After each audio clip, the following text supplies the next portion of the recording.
What's up, y'all? What's going on YouTube? Just about to speak about The Flash like I was talking about. This is my actual favorite show. Like, I got multiple favorite shows, but this is my favorite one. Like, I used to always, you know, be rushing home from, like, when I was working at Jiffy Lube just to hurry up and catch the episodes. Like, you just had some dope seasons. You got um, Tom Cavanaugh, Grant Gustin, of course. Grant Gustin is the GOAT. We got Jesse Martin, Candace Patton, Daniel Panabaker, Hartley Sawyer. You got Cisco, the person that plays Cisco.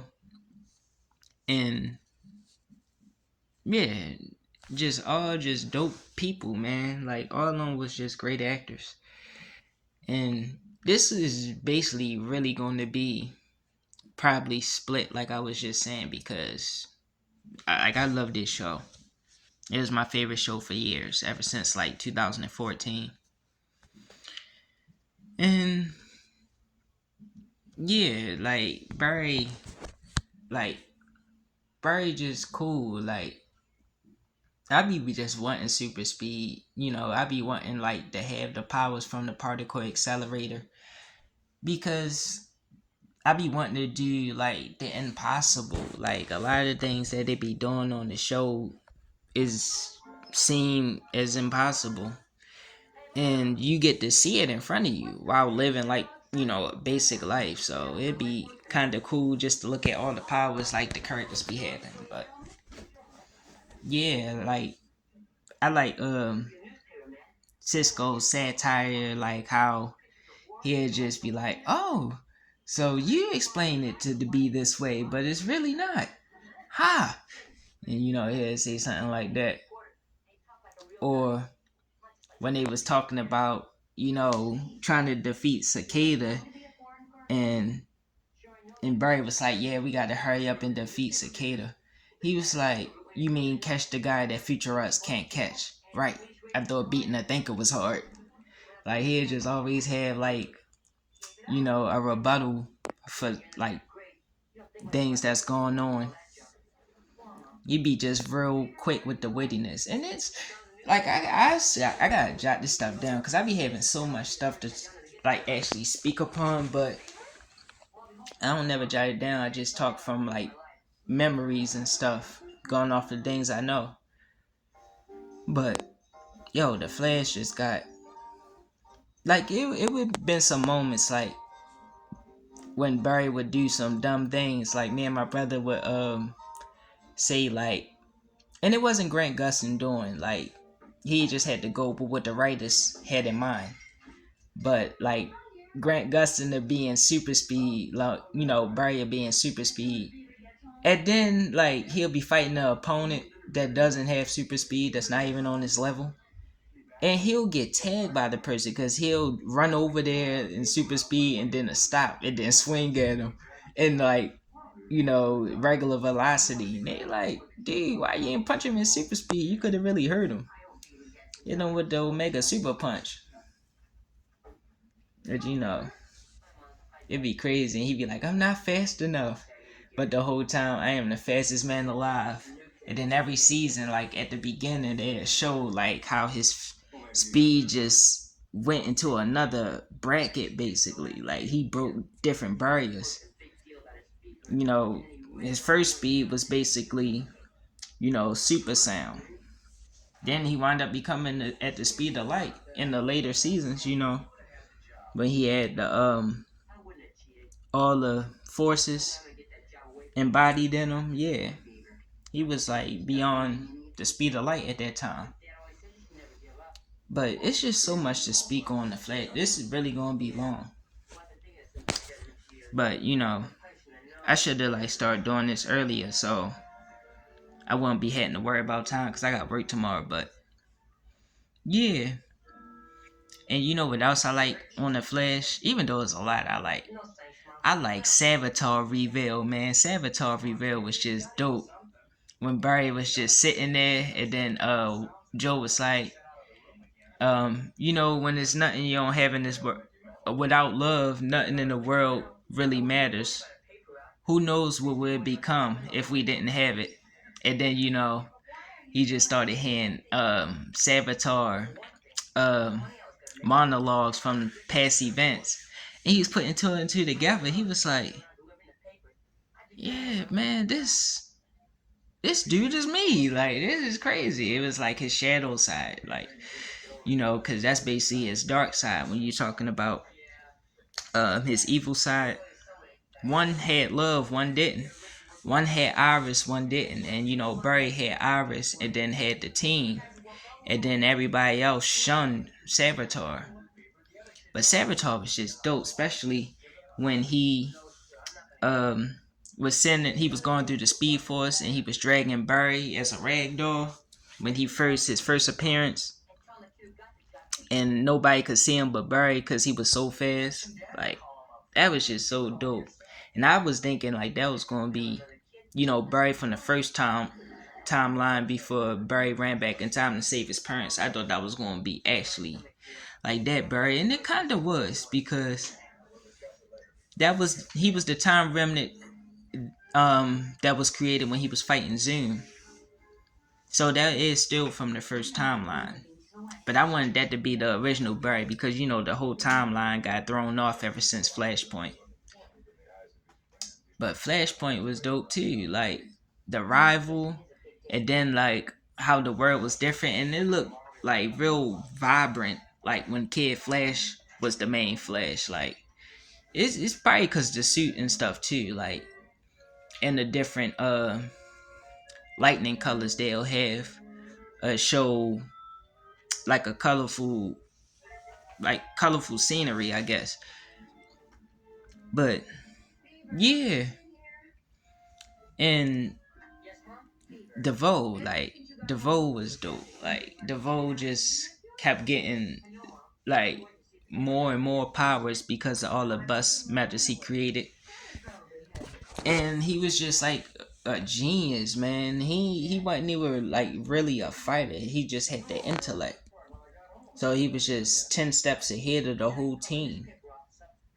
But all the powers he had made him indestructible. Like, nobody could beat him. He could just, man, he had luck powers. He had graviton powers, when you can like basically weigh a person down, make it feel like they're 1,000 pounds, 10,000 pounds and stuff. They couldn't move. Or he could use that with his telekinesis and like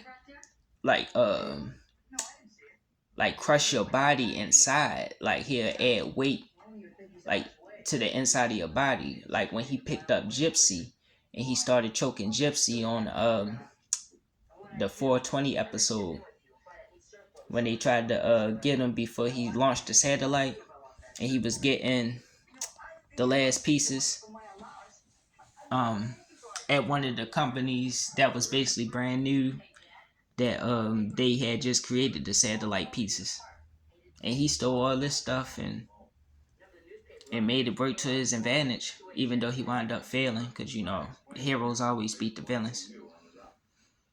But he just had so many powers. Like the scene when he was in Argus, and like right before he was launching the satellite, because that's where he launched the satellite from, he beat all those guards, man. He shrunk one of them, stepped on them. He used the electrical powers he had. What's that called? No, it wasn't that. Dang, I just had his name. But y'all know I ain't gonna go into that. But it wasn't like literally electrical, it was technology. It was technology powers. Like, he could control technology. But he got struck by like the guards, like they had batons or something, like some electrical weapons, and he wound up controlling the electrical weapons and infiltrated it, and he hacked it and made his powers go do that. And I gotta think of the person name. I'll probably be able to look it up, but I should have had my tablet on for this, so I could know the person name before I actually start speaking on it. But it probably come to me, or I'll mention in another video. I'ma just keep going because I don't want the video to drag. But yeah, and I'm gonna keep talking about all these people. That's why I said it's gonna be more than one part. But yeah, in Reverse Flash, I like Matt Letcher being Reverse Flash and Tom Cavanagh being Reverse Flash too. Like they both did a swell job. Like one person was saying like Matt seemed more psychotic, and then like Tom had the more creepy chill vibe. Like even though they had the same music, like their personalities was both separate into one of the other actors. Even though combined together it'd be just Eobard Thawne in the comics. Like cause he had both personalities of both actors. So you get to see the representation of Eobard Thawne being split in two. But they still was able to portray, the whole character fully in itself. It's just one um did better with one personality than the other, basically, is what I'm saying. But yeah, Reverse Flash was dope. Like when he took over Harrison Wells and then wound up having his face, and he went through the seasons being at Harrison Wells. And he started the particle accelerator early so he can get back home because he got trapped in time. So he needed Barry to become the Flash at a sooner time. And yeah, and the first 3 seasons were the best seasons. Like I would say season 1, 2, and 3, even though season 2 was my favorite. Like I think Zoom was like the scariest villain that they had. Like he was a super speed demon serial killer. Especially before you knew it was Hunter Zolomon. Um, you know, disguising himself as Jay Garrick because he had him as a prisoner, and he was basically trying to play a hero and a villain. So he wound up acting. He created a time remnant and made his time remnant be the hero, just so he could be able to fight a hero and be the hero at the same time. So he got that memory in his mind, so he getting like dopamine from that. He getting a kick out of being a hero and a villain. He was like, man, it was just fun to play a hero. And Caitlin was like, man, that's sick. Like, you are no hero. You're nothing but a monster. He started having flashbacks. But Zing was dope. And you can't lock up the darkness. That shit was hard when his eyes started to turn black and he broke out of um the thing that they used to incapacitate him, basically make him not be able to move. It was like, I don't know, it was basically a speed dampener, but it was like, it looked like a car lock or something, like a steering wheel lock that was basically. Yeah, it makes sense because cars go at a certain speed too, and that locks it from you able to stir it and go in the way that you actually want to go. So that could be an analogy for having super speed by it being a car. Him using the same lock basically. Even though he got out of it, his eyes just glue, and that's how much of a demon he is. Like that didn't even phase him. He got through that too. But yeah, this stuff is just all out of order. I ain't planning for it to be like this. Like I need to start um thinking it out before I actually speak on it. Even though y'all know I'm just chatting, and I'ma just keep coming out with more videos on it.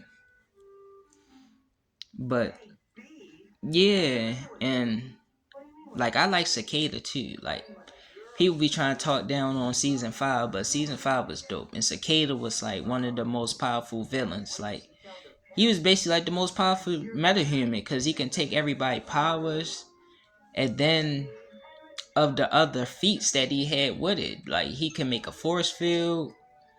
The dagger was telekinetic, and it had super speed. And then he had super strength. It could shoot electricity, and his durability. Like the more he get hurt, the stronger he becomes, and he could fly. So, and it basically can announce that a meta is near. Like it'll start to glow. The dagger would glow. But Grace just stepped it up even more. Grace had she had the reaction time of a speedster. Like when she fought them after they gave Orlin the cure, even though it was his choice, like they gave him a choice and he wound up giving in because they persuaded him that he didn't want to leave a bad legacy for Grace. Whereas though she would leave out the house in fear, knowing that it was a metahuman out there killing other metahumans. So he was like, I don't want my Gracie to go through that. But she wound up trying to free him, thinking that they forced the cure on him, but they never did. He voluntarily accepted it. But when she fought them at Star Labs, she could basically control metahumans. Like she can shoot energy out her hands and can control the dark matter within you because she got dark matter in her, and her dark metal levels are spiked because of the shard in her head from when they got hit by the satellite that DeVoe basically made crash before he dissipated from the thinker chair. The technological part of himself. Basically he reincarnate through technology. So yeah, he created destruction, and it was supposed to be David Hirsch that actually became Cicada, but it wound up becoming Orlin and Grace because the trajectory of Nora helping basically you know made the dagger part of the satellite hit those two instead of it just being buried that actually hit it. Now she basically hit it, and that threw off everything. It changed reality, even though it was Reverse Flash idea. Even though Reverse Flash had no idea about it in the past before it actually happened, but he knew about it in the future, so it was a time paradox.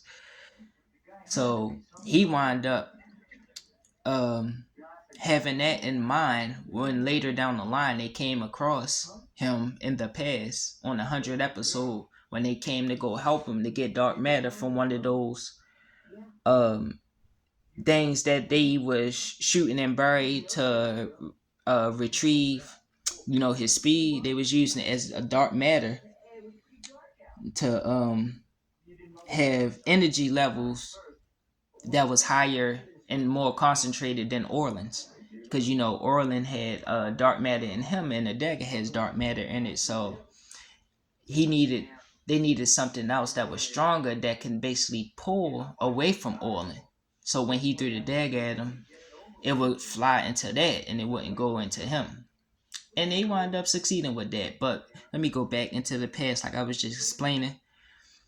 Yeah, so Reverse Flash was wondering why they came back in time asking for his help because he already had a Barry there from like season 3.